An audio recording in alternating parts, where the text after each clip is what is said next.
asasi so emeni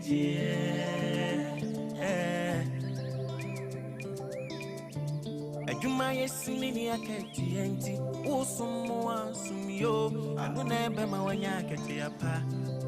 ewa asasi so ewiasimu basum na wansum ye die fanyina mose wansum bisa usum ye ma akati apo eni je di sompa die e ma akati apa sompa die asasi so emeni je Sompa FM, Sompa TV, market yapo, Sompa die, MING.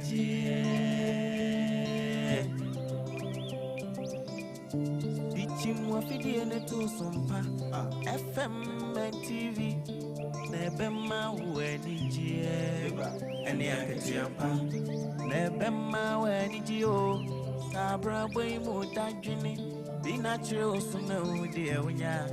Bemma wedding dear, I catch your panso come, and market your papa, our fiddy in it or some pa, FM and TV. Why?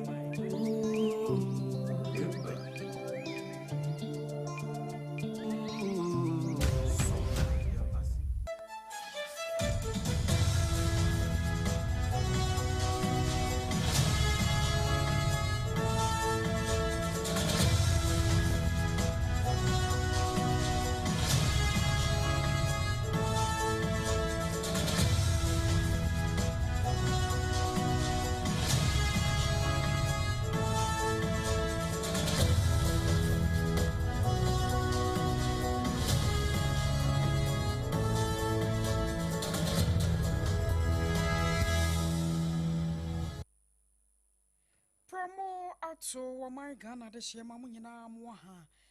I heard Sompa 106.5. A real from Tobacasiabo, a brer and a swing. A bruno son say the Casiaba. A from May moon and conforma my so ever some more mamma consona Shannon swing. Sir Casiabo, if you have Sompa, Kumase 93.1 and the moon. Walk up Paris France about Memusua. And I've a radio one more for Casiabo be elho. Doma Hinkroya Doma 100.7 and I think Krasaya Sompa 90.7. Wakota Chimana Sompa 106.1 Sunyani 98.9. Mankasim for Fakasia Boy be our kingdom 106.1 Africanishia Kanashaban Radio. The Quadana Sonsuya Sachi Ayasompa FMO. Nemara Fi Saukota Kwansua Wabapa and Nabaja for Muswa Febi our Sompa 101.1. Facebook Uniatomo Live.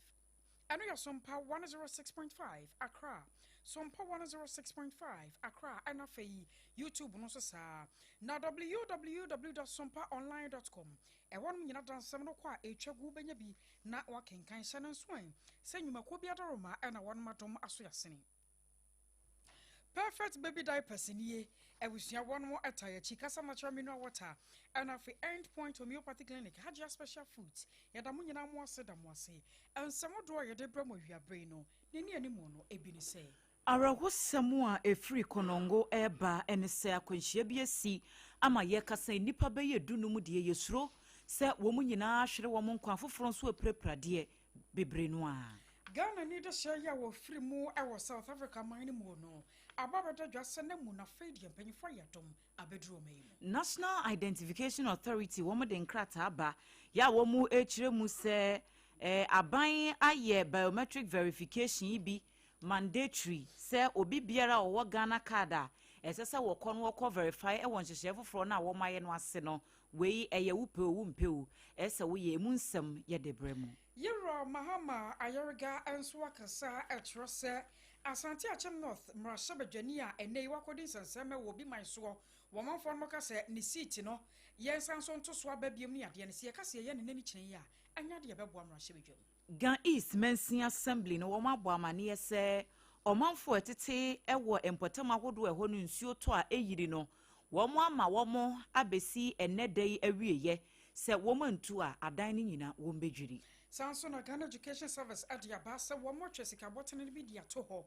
senior high schools mo ekọ na di adwuma ene ekodi Ghana School Feeding Program wɔn de ato dwa sense akyerɛ pi na akɔso ɛwɔ wɔn dwumadi a wɔn die mu asese nnuane ayɛyɛ ɛde ma nkwadaa no die no wotimu sɛ ekoyie paa nansemo Ghana ban adebaya na wɔkyerɛ sɛ graduation ceremonies a yɛyɛ no wɔ schools ahodoɔ mu wie kyerɛ top pressure ɛma abatan binom no wɔn twam na private schools a ɛwɔ man mu ade aba sɛ gyinasie no wa GS asie no wɔn anyintum awie yɛbɛbɔ wura manyɔsɛm mu kakra NPP amanyɔkuo no emu empenifo ahodoɔ bi wɔn akɔpekepeke forms no enti asante mantam sɛ bantama constituency kane MP Yera Henry Kwabena Kokofu wɔn so akɔfa ne nomination form a wɔkyerɛ sɛ Ashanti regional chairman position no ɛno ɛna wɔpere yɛfrɛ mu abɛkɔ bi man so AGYEIWAA man mu ara wɔsɛm kasiasi amanipa du baako wɔn mo afiri mu a emu don kono baabi a wɔn bɔda no ɛni ayɛ nyan wɛn ne nsɛm ahodoɔ pii no a edika asade tie wɔn asomfo bɛn no yɛatena se a yɛde anka kyerɛ ma bɛgu nsɛm nyinaa wɔ Saudi ama wɔn ayɛ ne a mo ne yɛde ahyia no ɛyɛ me AKOSUA AGYEIWAA KODIE boaten mene ADWOA ASARE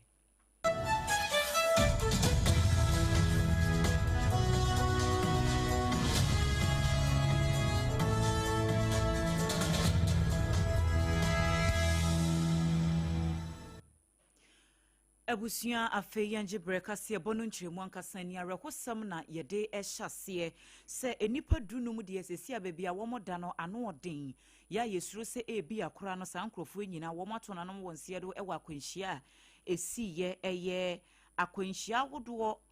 mienu ɛna esie baako edikan no ɛyɛ hyɛn miensa ɛna na wɔn ɛde abo ani na enu no si wo odumase a eben konongo ewo kumase enkran kwantempoe so na wo mu kyerɛ mu sɛ ɛyɛ cargo truck bia na ɛso entosi ebie ɛna fe passenger bus baako ɛna de atwato no yɛ fuel tanker ya enu no saa bre no akwanhyia ne si yɛ no na fango bia eni tanker no emu na de ɛkɔba akwanhyia ne esi yɛ no ankasa de afei ɛna bambɔfo akwakɔ mu wɔ hɔ no mu a wo mu bisɛbisɛmu na ɔmanfo a ɛyɛ adansefo etimi akyerɛ wo mu ne ɛkɔba yɛ ahyan hodoɔ miɛnsa yi wo mu nyina timi de bo ani ɛma nipa dunum 15 deɛ saa bre no ɔmanfo kyerɛ sɛ wo mu ahwere wo mu enkwa afoforo pii no so aprapre mu ɔden na wo mu kyerɛ mu sɛ bambɔfo etimi akɔpie mu wɔ hɔ emergency response fo no wo mu akɔhwɛ ne wo mu ma trap wɔ cars ne nyina emu no ya saaseɛ etwitwatwitwa nti uba Facebook a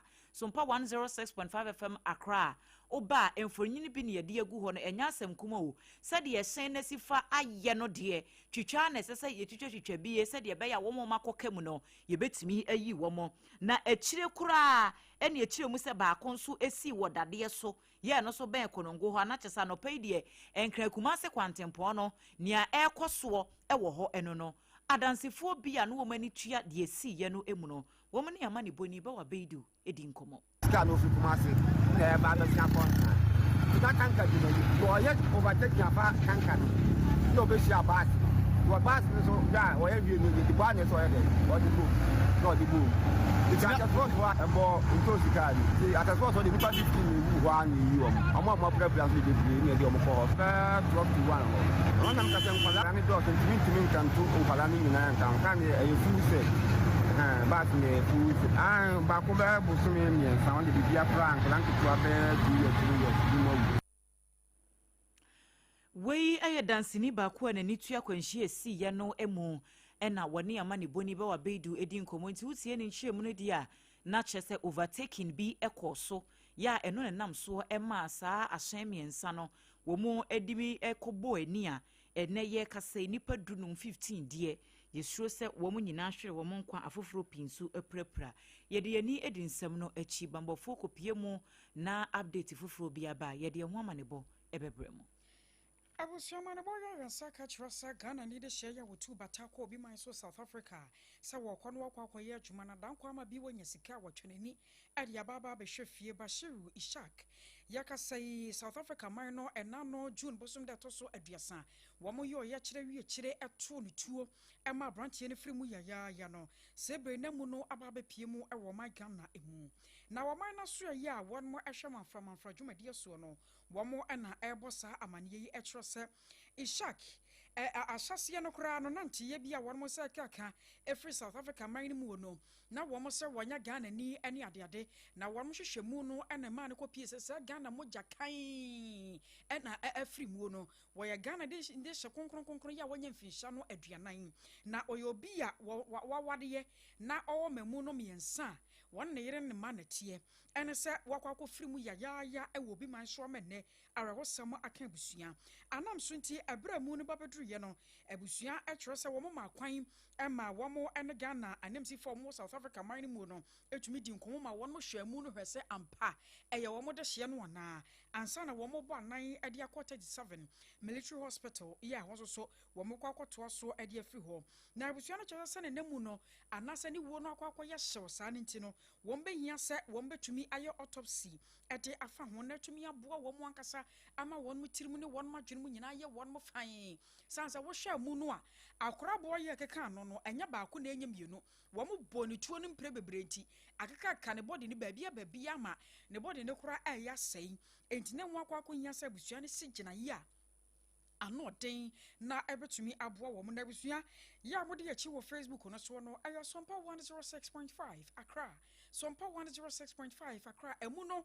na ye de ato ye Facebook no so no a wanya bia wo hwe no mekọ akọpa bibia ba bedio ene mbaye dai ene nam abrantie Bashiru Ishaka wanya mfinsha no aduanan ya ena no ye South Africa man mu wo mo ye kyerɛ nti etuo eka no ma ne firi mu no na mu no na wo mama so ade abedru Ghana man mu na won mo kyerɛ sɛ wo mo ye amamani amane ne bibia wie na wo mo dane mu no ade ma abusua no a abusua kwa akɔpɛ no krabre na won ma hwɛ sɛ Ghana de hye bɛsa hanko na won maka South Africa man mu no won bɛsan so afa safo no nyinaa ede wo mo aba wo mo nchi ya toa ensem no eso yetoa so wo ensem foforo mu dia na ye de ukọ National Identification Authority eye NIA dwumekuo no wo mo akache wo mo ne hye na Ghana card dwuma no wo mo etumi eye na wo mo de nkrata bia pie dwa nkrata ni mu asem ne se na nsem wo mo ede nsem bi kodan o mai emrahye bedwam se wo mo nhwe na wo mo entoto niam se de be ya wo betimi aye nsacheraye ewo emra ebata Ghana card ni yusuo ene se wo bi ebenya bi ekita ye be ma na kire se wo ye Ghana ni no womo ye amendment kakra ewo mu na fei na Abdulwai Puma kwemu ama amendment na womo ye no esese etumi eye adwuma ewo man Ghana emu etin hihye ya edidi suo ya mebebobo yi esese Ghana ni bia hye ne nso na enyumaku ahodo ministries department agencies ahodo ni nyina nso womo so hye ne nso na womo de sansa kyerɛ foforo yi eye adwuma enkrata ya womo de ba ye no womo ekire mu se osoafo a na wodi animu ma wono ko ade ne nsa etintim ase Yewura Mohammed Muntaka Mubarak na sessions no o share nsachire kakra wo my National Identity Register Act no 2008 Act 750 eho en wo mo ye nsachire no ewo mu enti de ni nyina se kire ne se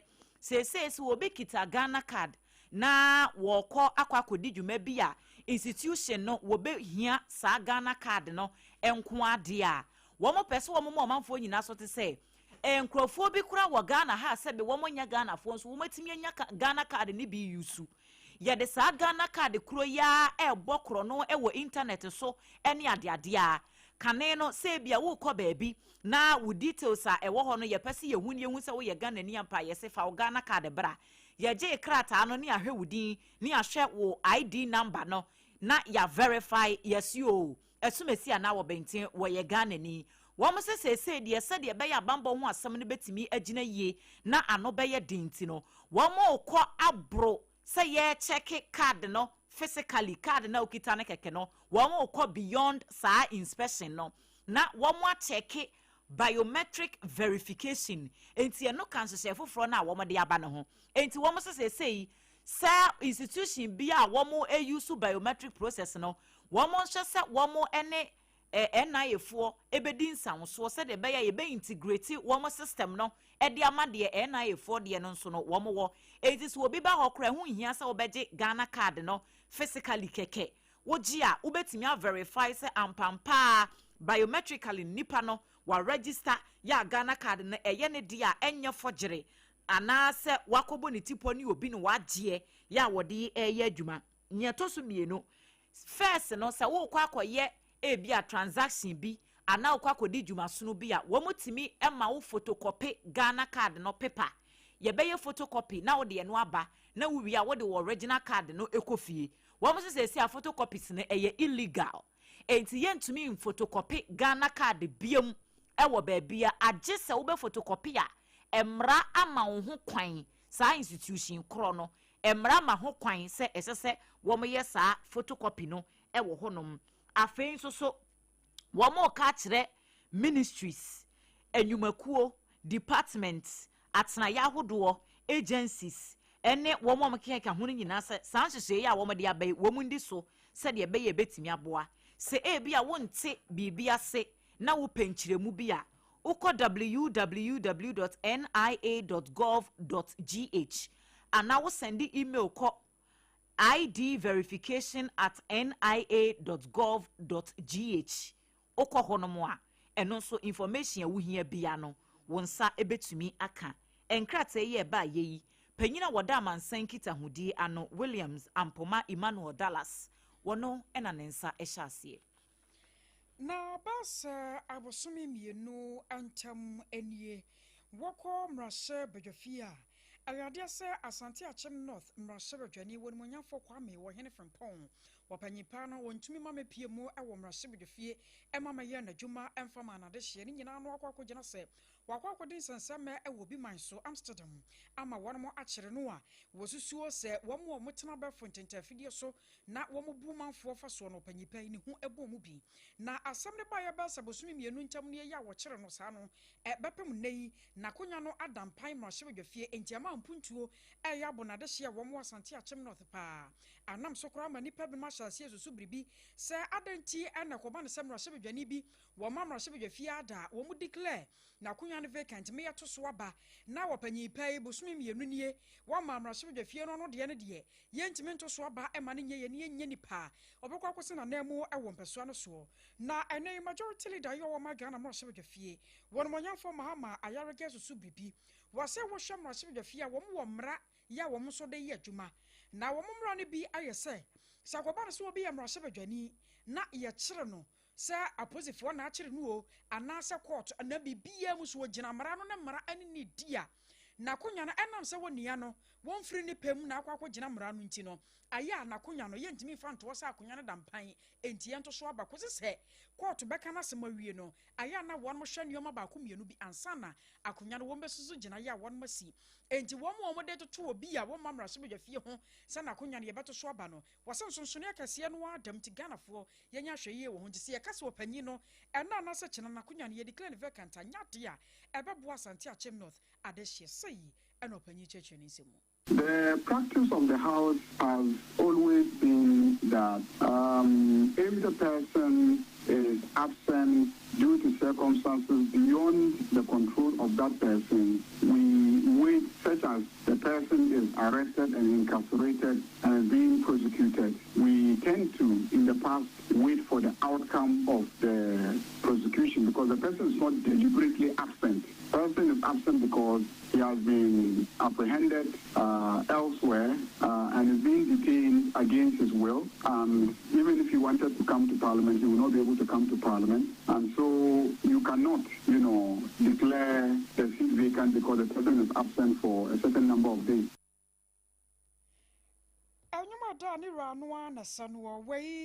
Aya majority leader yo wa ma Ghana mrashe bedwafie ye Ramahama ayarega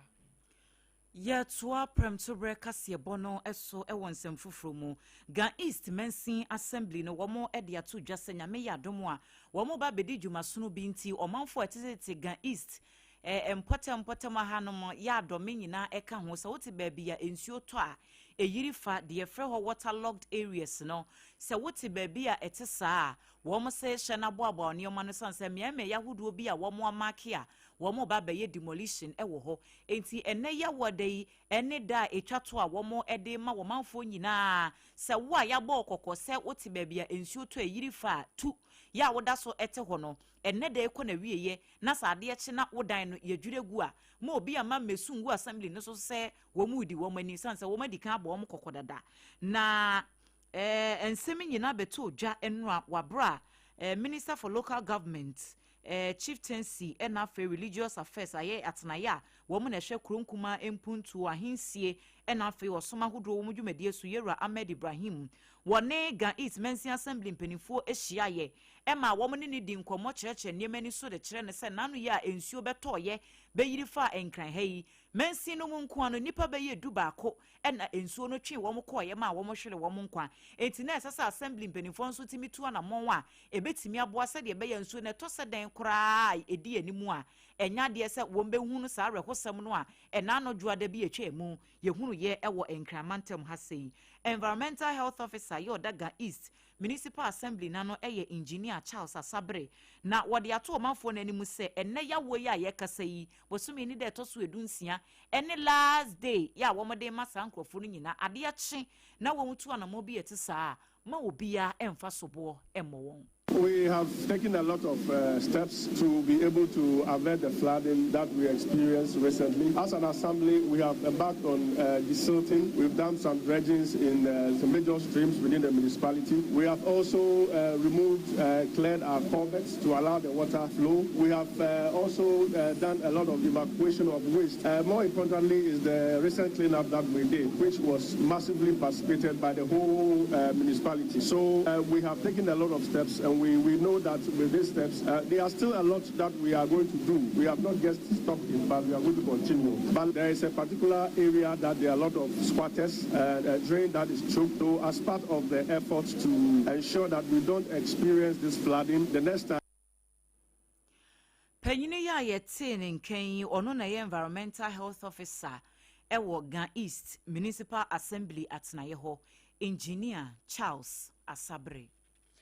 Ghana Education Service at Yabaya Waba when yes, one more Yisika Botania, and any Chiriada Elko Senior High NFA, Senior High and Technical Schools, Akutu Muna Abua, Amadisha for one more diomu etumia kwe. Na Krataya, one more Edeba, Yano Yadiase, one more should be Ekoma Regional Directors of Education, Mature, one more dada, Manta ma Awodo, and Nomesiano Anono, and a one more Adekoma woman, Ma woman so ton crano, Eko Mensin, I would do BMU. So obibiada wonsa ebeka sankra no na sika botan bi ye tesa ebeka akoto school no account mu no hwehunu se eye sika mode kwa akobon koda no ho bra efa aduane ho eye wo modidie mu sane ye beye a ebetumi aboa ye mofra no yi papapa wo modada se tena mu na nkoma won masetena no ankwanko ye den amfa ama wo mu Ghana Education Service kire se sika na won mo yi adiaba no efri March bosome ne de dikan ekopem September 4th September bosun de so enan ewa afimu enti sabre ni mu onu na sika no ebetumi aso efi wode kro no won bahwe se won besan so ayi sika fofo adiaba ma technical schools ahodo ne won a won so nya technical schools no won nyina betumi adidie na obia anya botoye mu asua de ama ne ho atono afei won mo ka de a kire obibia se sika no akontabuo mapa ada ho enti rasa sika no ayede ama wo no se bi omo nkwankwaye ne rough na mo bere se mo bebu akonta no frenchem na wachina bie no wa mama to wanansesam amfa nkyere Ghana Education Service says kan kora de ma wo no wa hunu so hwe enti wo mane ne nkwanta ana bibia te sa ekoba ne sa de a enya de a enwomesua adwumakuo no wo mde ho ba cha okora wo ma Ghana emu na Deputy Director General in charge of Quality Assurance and Improvement at the Ghana Education Service wono ananensa ehyase a wo bosa amane yi na wono mo kire se baba boa adisuafo wo mo senior high school 2 ekopem 3 no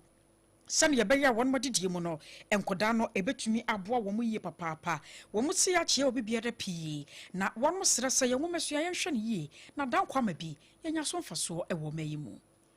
Yedasoa ewo humasua ensem no emu Ghana School Feeding Program and World Food Program womo na aka bomu a enuane ahodo ya yede ema school nkoda womo hwe hu dwumadie na womo ba mane sesesi ade mpuntu opi ni nsakireye ya eye de efe en womo hunu ewo schools ahodo no emu na emre bi etwemu no school feeding fo kire mu se enuane a yede ko schools ahodo no yede mankoda abehwe sabe enuane a womo di nketenkete bi ni atete atare plate so e de amo se womo nkonkodi nti akoda kro no wo ba school nyina ne yemu kom en wode enam nanso enne enam school feeding wo mo hye pa wo mo de aba enne mo a World Food Program e de ama wo mo nti no enne nkoda ne didi ma wo mo timi kura de bi ko fie na enye se bia nuane no na wo mo apagya quantity no emu na mom se ne papa ye no se nuane ne ye papa no so eno so wo matimi apejam na Hajia Fati Fogo wono ena ye panyinipa woda school feeding no ano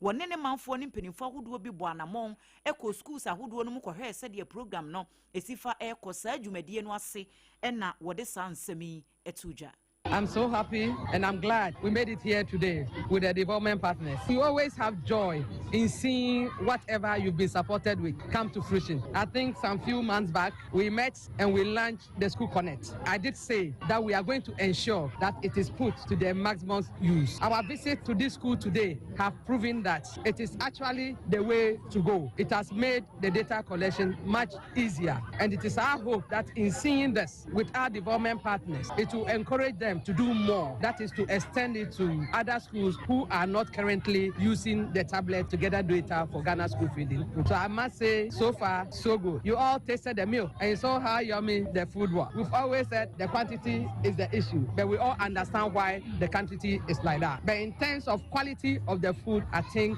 everybody can attest to that. I would say kudos to the caterers. We've also been advocating for them to dress decently and make sure they serve the food in food warmers and then make sure the environment under which the food is served is okay. And I think from what we have seen so far, so good. And what you were Ghana Banyabasu Yepa any World Food Program for so metimidi sika so masene amasa dwumedie ne konkan na momo de wakato aso ne se school nkoda no ebia nya aduane a womu edie ma ne boro so no ukompotem ahodo obi nso a womo kra de womo nya bi ni kura enti wombe hia emwa se de be ya wombe timi ama program no atre akonku kronkuma ahodo emu na school nkoda no ba bia bi emfa ho ene ba bia wo hye obia ebetimi anya so mfa so. What we want is to get the children the bowls they eat from. Some have, some do not. That has been a very big challenge. Some might think that this school is situated in Accra. How can you say that children cannot afford bowls to come and take food in the school? But it is a reality. It is not everybody in Accra that is well-to-do. There are actually people who are deprived and are benefiting from this particular school feeding. But there are people here who actually deserve to have this school feeding. And I'm glad they have it and the children are happy. They are always served with a nutritious hot meal a day with the kind support of Ghana government and other development partners. You've all seen for yourself. At least we have moved to 1 or 2 places. You've seen the kind of support they are giving to school feeding. I think World Bank is another development partner who is doing a lot to ensure that we give good and quality service delivery. So I would say so far so good with the leadership of the Minister for Gender Social Protection, Dr. Agnes Na Momolate, the Chief Director, Dr. Mariam Kwakwa. I believe the team have been doing a solid work. So on behalf of the ministry, I would say kudos to all who actually put this together for us to witness this day. So I'll say thank you to the media. Hajia Fati Fogo, wono ene ye panyinipa woda Ghana school feeding program no ano.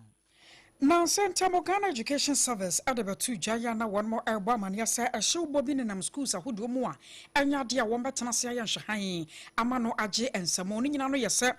and Kodaya one more year senior high school Nansaya and Tamono ye won't be San Kodano area school na one more fornum a bizo crowd one macanchimana one mato car any bit me to car no the ababa cha Kodano nani school for badges ye pressure no one and namu ne bobano a yadesana no de pa enti womo de wo hyebai sasa ya nkwankwa sukuo say ya ban sukuo nyade ya womba makwan se wo wie school yes ye fra bi graduation wo ye bi wo school nim ene enya won ma peso ne besie na saade ne ba ye no yete se wo man ni mo ye din san se na ni papi no a efo so se enya adwuma san se wo hye bo no a eba ne nkoda no se bio ba bi a won ma dwene ne nam wo no se ye tena se mane ye nhwe han na bagentere ha anhwa dache bi wo man ye bedi dokono kwa na ene ye do sore ye Ghana National Council of Private Schools na se ankwankwa school no wo mo nkabo mukuo ene kasa yi wo mo se afa na wo ma da adwene ho ana no ada asam no a Ghana Education Service for kan ye no wo ma da adwene wo hunza mu a wo mo san se eduruma bi a ye ne no so no wo mo nya school afia kakra di free mo boa ama school no nkan kotumi gina so afa yi eno so kra tumi boa ma school no ye hunu wo mo ntam se wo mo ye graduation sa no wo be bo nyom obebi sa school be nie edi adwuma no mo ye sa nyoma no aya na boa ankwankwa school ni kakra enti ene no a Ghana Education Service for ezi se gina ye no wo mo ankwankwa school die wo mbaka so mbaji atomu a na wo mo eboa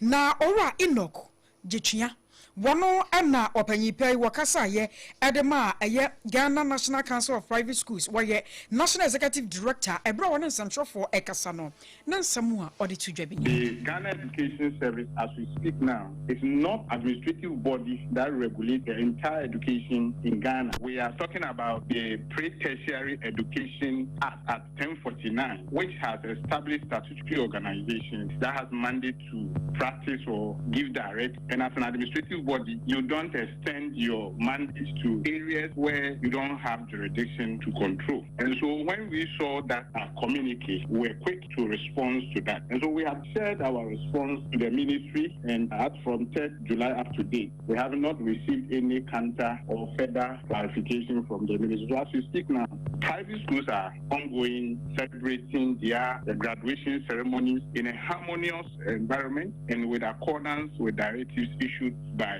the Council for the Private Schools.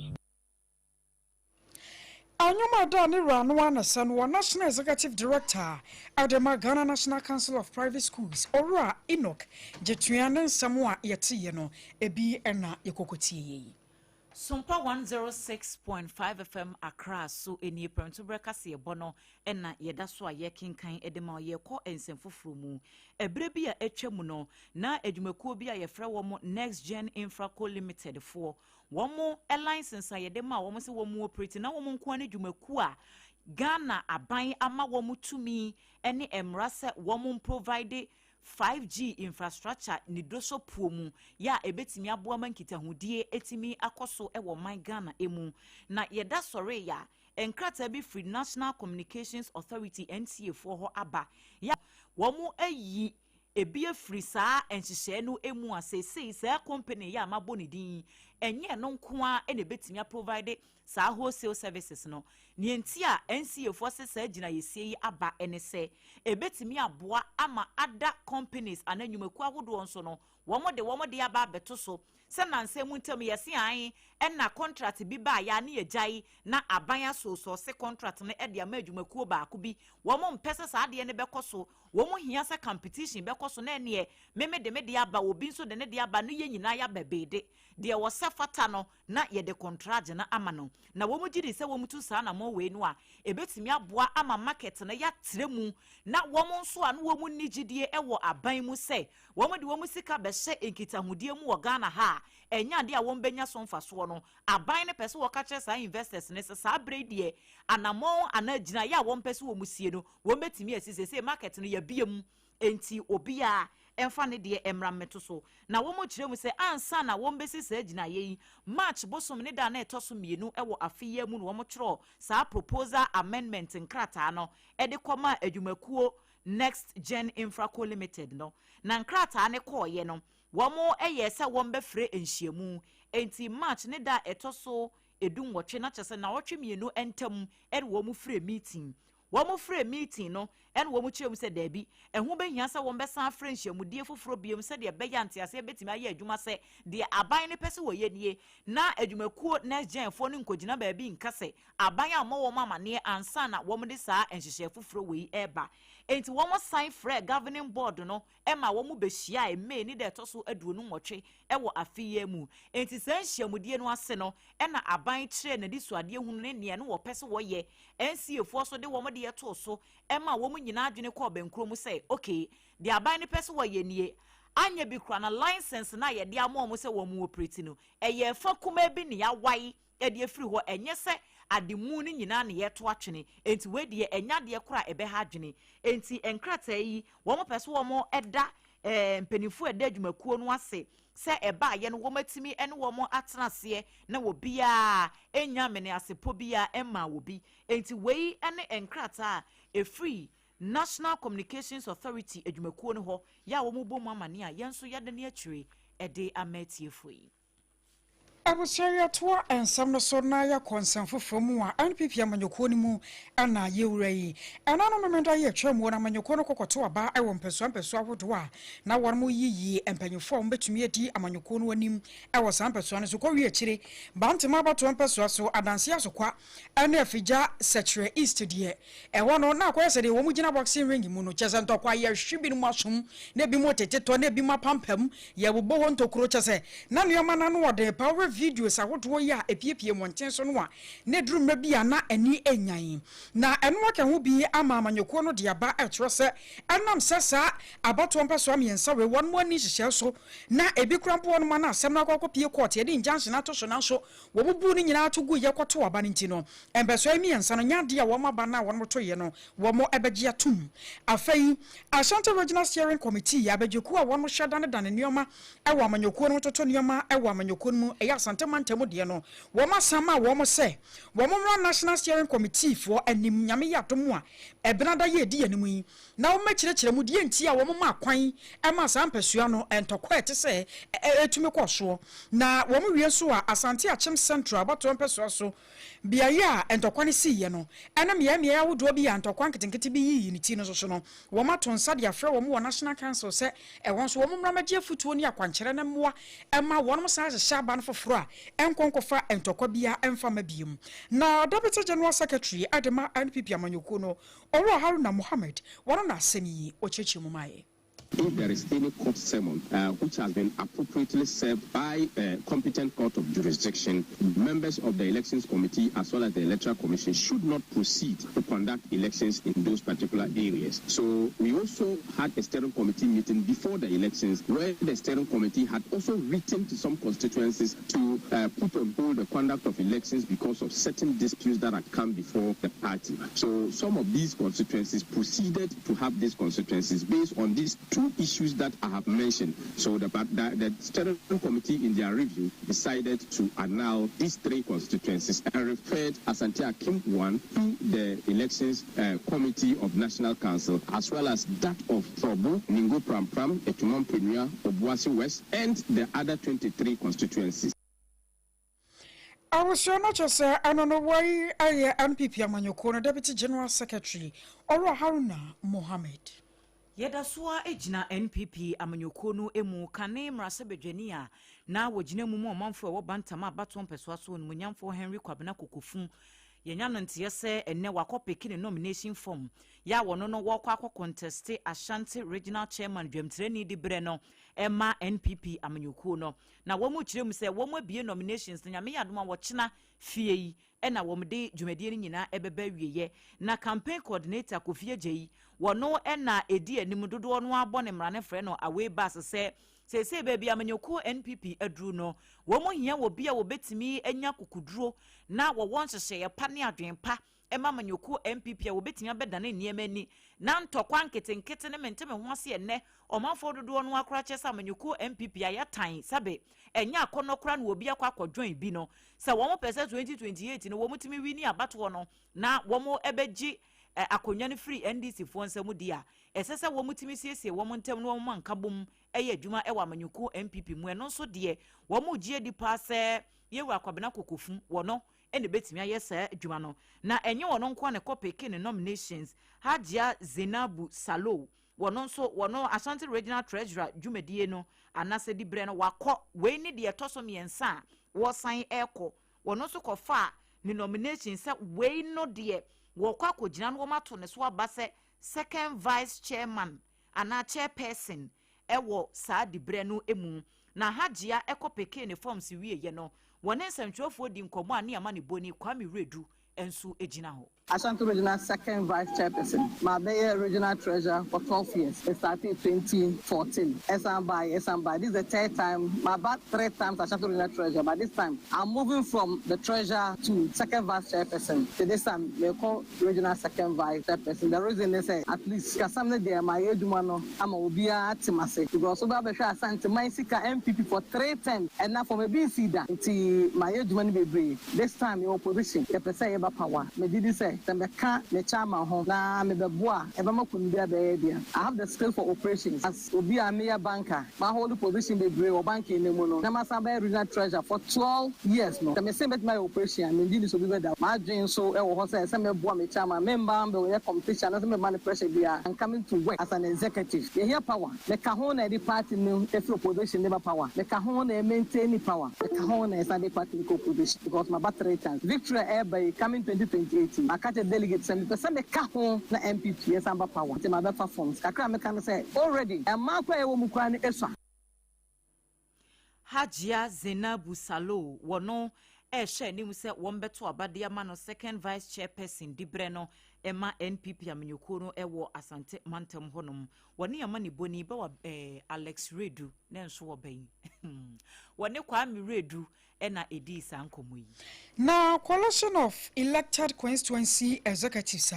womo ewo NPP amanyoko ni mu na se womo ayato mu so ba yayi womo ewo mpeso akoto no so no womo na dia de srade eto delegate animwo yi womo hwe se twotwofo panyi de amanyoko ni yera Justin Frimpong KODIE opanyi wasafata se womo sa to no so biem na obaba twotworo de amanyoko no sanse efrida wababa ye general secretary de ma NPP amanyoko no nu won ho da oh say ya twotworo pa ana ye de nuoma esie na dache ehia ye nsa aka no wase ye wrane nim ye no ye ne ye nso afa wonim kasa ekwan ye won fa so a won mo ye won mo nuoma mo twotworo nuoma no ne burofo so de ye won mo besere delegate se nyame ya dom na sa amanyoko no sanso eto oba won sanso mane nyina biem na won mo to oba no emfa ema no na ebro na won mo kasa won hyemude sonko ase o mo NPP amanyoko no hia ye no ena owura Emmanuel Opoko Agyeyi wono ye secretary de ma NPP Ablekuma Central constituency no wono no nsamtwofo edi sankomo ise much has been said about transportation, food and travel allowance. Let us place the facts on record. During the presidential primaries, polling station and electoral area elections, delegates received no transportation, no food, and no travel allowances. Constituency elections followed exactly the same policy. This was therefore not a new directive, nor was it targeted at delegates for the constituency executive elections. It was a consistent administrative policy applied throughout the party's reorganization exercise because of the financial. I was your coalition of elected constituency executives de ma NPP amanyoko no secretary awonoda Ablekuma Central constituency no ano ora Emmanuel Opoko Agyeyi ye free Ablekuma Central no na ye ko adenta mensi no emu na empenifo ebo amane ye mensi krache anase panyini pa wosi aban na mu ewo hono monumonyamfo ela esinam nongo wono na ekire mu se na nsemu assembly no womatimi aye adwuma so no ema womo agigi sika ewo enkrofo bi a womu nimra so wa assembly ni mu se bia wombekọ baabi na obi nkoje permit nso wakwa mounte container bi ana wakosi dan esi baabi a ensese wosie enti saa defaulters ni nyina no yensa so mu saa de a ene assembly no womo ebetu waso yie pa ena womo nso esese womu tuato ya womu ntua nyina no yakwa gigi se sika ni nyina ye no no ba beboa mansin no se de be ya adwuma esese womo de ye mpuntunwuma akwan suku adan ene niema etete sa nyina no wombe hwe no womo de ayenti womo boaboa womu sika no ano no de womo saka ye eye 29,000 Ghana cedis ya ni nyina no ye sika na ehye amanfo to ase ya sika we no wo kire se betimi aboa ama assembly no so womo adwuma womo ye no akoyie pa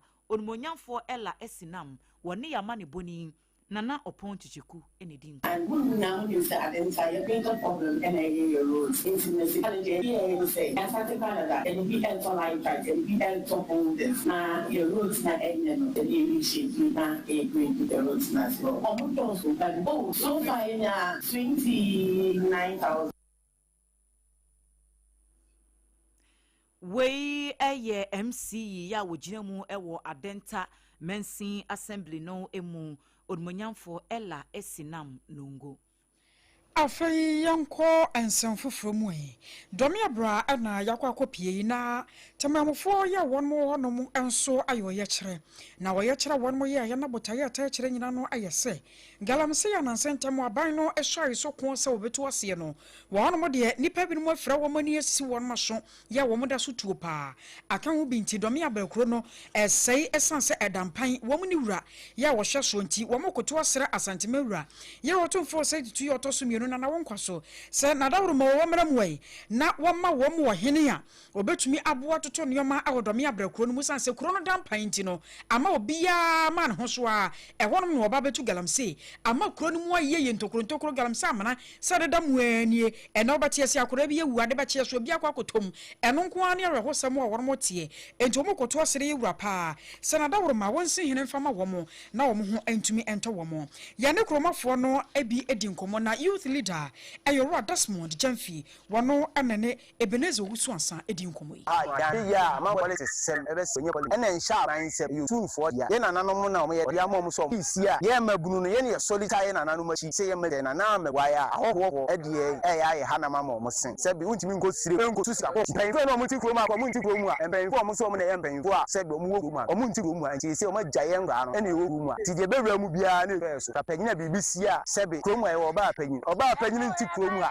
3 days onya bi da. Ti se bi opanyina wudi anim ni ye kasa wo mu a wo mu ntimi nya 3 days o. Se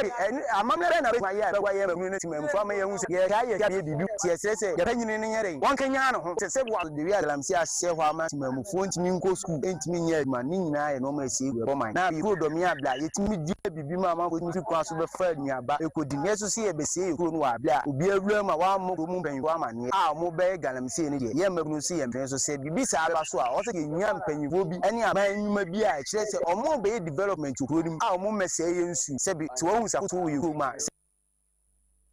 na enwochi no na assembly member ya wono nso ewo honom Yira Victor onmonyafo Victor Lord enso so edeto aso echiremu se no kwasamba ye hu news na ye ka ho asem ne se ye se obe se obetu galam se ehum na mabru ne committee fo na mo ha no ko mu nipa no omo se omo mo wasase no so omo se omo nye ntuma oye da ya se oye da ko enti ba bi e ko fa ye dia se ye na no se ye hwan yo se ye panyini lo dia wo yira na se enipa e wasase ne so se omo nye galam se nyere entum yenti a omo se omo nye galam se entum ni se omo nim se susanso bone e beba no omo so na be ye de e beba enti se obi tina ba bi na wo se wa nye galam se atuma e mabru no eni kroma nipa nyina se galam se die omo nye ntum AKOSUA AGYEIWAA assembly member ya wono ewo domi abra wono monyamfo Victor Lord na man boy Ebenezer Wusuansa na tufiri Asante Mantemu ebesumye ye free Asante Mantam no yenko oti Mantam no emo na empenifo eda pomden atena ye na no womo ahyebo se pomden adwuma yefo a ewo oti Mantam ntichu ne womo a womo akopie mu enkwanta south nyina no ye be hye womo se de be ya womo asetena mu sam ne bambo nsam no ebetimi akonka ye mu anim sam dada se enkwanta south ho no de be ye bosome kakra enie die entokwan ketenkete menteme ho ase wo jamom wo ho no mo a ne yetwa eja ato obi dan mu na ya wo obi sekan kyese niema hodo bi a ekoso wo ho ne nyina eye entokwan ketenkete ahinsie ho ensensem ne nsase ho manso twe eno na ekoso wo honom na eba ne sana pomdi adwuma yefo dodo no a wo mo complaini se eba ye wo mo de ye se wo mo ya pomdi adwuma yefo enti ye ya kwan bia so se ntokwa wo ho se kurodum asomdwe wo mu o se asomdwe ni mo wo sori anopa ese se wo kwa adwuma na akokosha yarefo eda honom enti wo mankasa akora no wo mo de ye mu hyehye na ete honom eye adwuma nam so ema oti regional director wono eda pomdi atena no ano Dr. Kofi Amokodie wone ne manfo ebo anamo kopie mu wo Nkwanta South Mensin aya sabia ena fe St Joseph Hospital se wo mo kwa kwahwe dwumadi a apomdi adwuma yefo no wo mu di wo honom na wo masan ahye wo mu nkuran se bibia be ye fine enche enti obia enka na koma entu ne ye na doctor se wo koduru ho no wo hye adwuma yefo no wo mo ye wo honom a wo mo se fata paase ye bo wo mabaso having a vision of having impact the people, the health staff who are working, still working. We want to be with them in spirit and in person as I've come now, be able to encourage them to do the good work whilst taking care of their lives, because it is when they are alive that they will be able to render the quality service that is needed by everybody. So we came purposely here with the district directors who are having their retirement, empathize with our staff, come and have some solidarity with them, and to come and encourage them to do the good work. Ene ya yekotie yeyi eye Dr. Kofi Amokodie wono na okọ otimantemu a woye kwankyerefo a woda apomden atena ye no ano enu achi Madam Rita Wurupa wono na ye dwamtireni a woda Conference of District Directors of Health Services nano ewo otimantemu wono so de kakra eto aso. For you to know that we are physically, spiritually and emotionally. We know that most of you have been traumatized emotionally and physically some of you have been assaulted, but you are still holding on because you know that the God that you serve is your protector. So we thank you for every good thing that you are doing. Our regional director is here. He is already putting in some measures. ene ya yekotie yi eye Madam Rita Rupa wono na yedwamtirani a woda Conference of District Directors of Health Services ewo oti mantemu yamane boni na nakin ena ediwe ebaye na se yede kase boyi ebremu a ena yehu se high court no wo mo asiginaye ya aloyafo edema Owura Hanan Abdul Wahab Aludiba ya kane na woye panyini pa woda National Food Buffer Stock Company ano wone ne mera nim ni Yewra Godfred yebo adame wo mo court senka wo mo kwa akoboa ne atimi amakwan se Owura ne yese ne ho mfa no wo problem ewo nani ho entinka wontu kwan enkwa manone se de beya wo betimi akwakwaje ayarehwe mapa ewo honom enti saa application na wo mo file yese court ne ma ho kwan se wontu kwan se nanu ya akora wo mo grantee ni bill no na conditions bi ya mata ho enti mranimfo no kire se we kura de enye wo haw bi ase nipa no wo kono kura ebreda ho se esese wo bu na ketemu free Ghana ha ebi enne ya wo ya wonko na emom na woche ba kuntem na woche mienu ntem no wo make sure say wo besan aba na court bre no duru a wakwa kogina ho no wo matoa asenie no e de free ho nti saa asem no ena na lawyer fo no de ko yese nka wo mo ko na court no atimi aboa wo na nso application na wo mo file ye no court no aboa tuegu se Owura Hanan Abdul Wahab Aludiba na de enya de se wo mbetimi ama ne kwan na watu anamon afri Ghana ha kwa mano ne se wo kwa kwaje ayarehwe enam sede case no esifa etienti na bambo ho asem ene ehun kro ne ba no so betimi agina yenti no court no atwa saa application no emu yede ani edinsem no achi bibi foforo bi atofo mo yede ho amanebo ebebrem Yamfa Sidama Perfect Baby Diapers Ebusuya ya seba tanye ya bo abofra no diaper papa diaper ebecha wa akoda no na ma ne to ho ensansan bia ma megugu ho ye Perfect Baby Diapers eno na akoda bia ehia na wobo akoda bia Perfect Baby Diapers ano a ema wotumi da wodwonso a embepemfa ho wo batan kra wonya kwanya ye wade ye akoda ne nsu ha wadwene endi sa akoda ne pesu wo za kakra bia no aye nwenwen kakra bia no aye nwenwen a check ne diaper ne hwe ebia na de yebon wono emu ohyedodo na arusia benya bia to supermarket akodo mu leading shops mu wokwa ya bisa FD agye atom bibia ne afrey 0531 099 889 0531 099 889 wona mpanyifo eni nkomo Hajia Special Foods yatomose na ya sore Hajia ba ye fufu ana banku tioza fi jollof wache bibia wodi bia na ho ato kama na ho asepo na duana de sofo mu a na epai we delivery de kwa bia anopa no nwotwe no wawie kosi enme no nwotwe empemu 0246 359 921 0246 359 921 kasa na chomi no watani wudi wi ano nsupa ayabuju nsuo kasa na chomi no watani kan yesikura mu nsuo ensuo na edano no aya kasa wanu abia na won makwakofa de aba ya promo kama party as word engagement outdooring babia kasa na wo de serve wo hwesa obafra wo mo akra ya taifa 0206 469 430 0206 469 430 na one more akasa na End Point Homeopathy Clinic nie e one na wo yade ni nyina yade last stop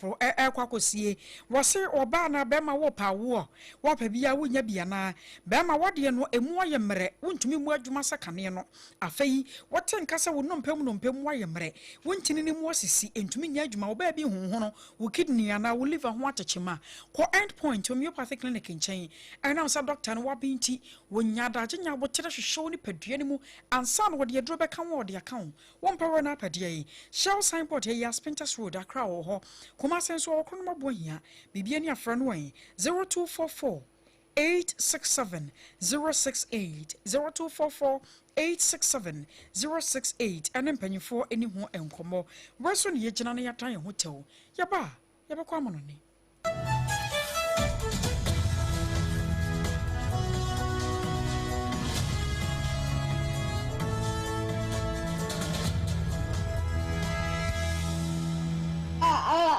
kwa Jesu why no Mr. Bremwa ayemi o na ada na koda ni susa yam se kom na di no eni se wasu a Mr. Mfa na mame akoda na da dun so musa no hwe ne court ni mu krafo wo de mame nyini diaper no diaper no kra de masesa me hu ne amenyempo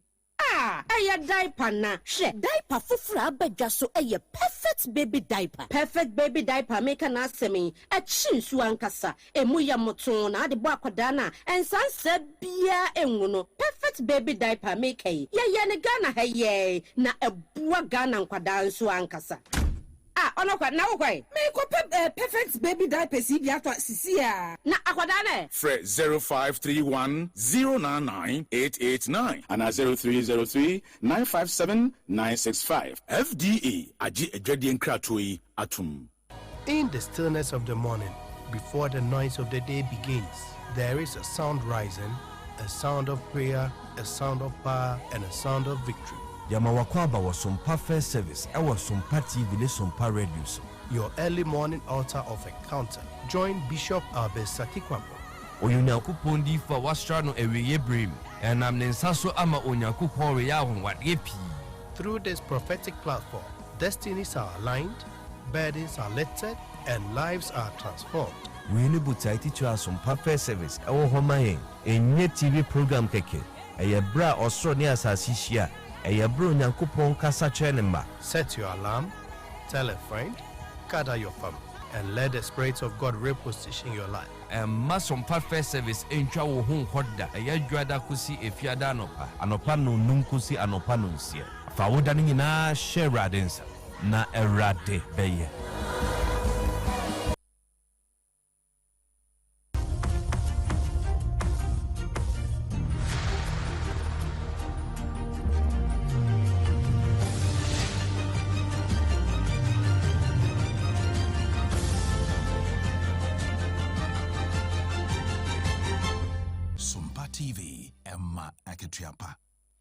Amakatia pampa busiada mo asese mo twen yae amaya kwaba yetoa ensem no eso na yakowia kase boni nyina ewo Algeria man no emu na wokọ Algeria man no mu a Algeria ewo North Africa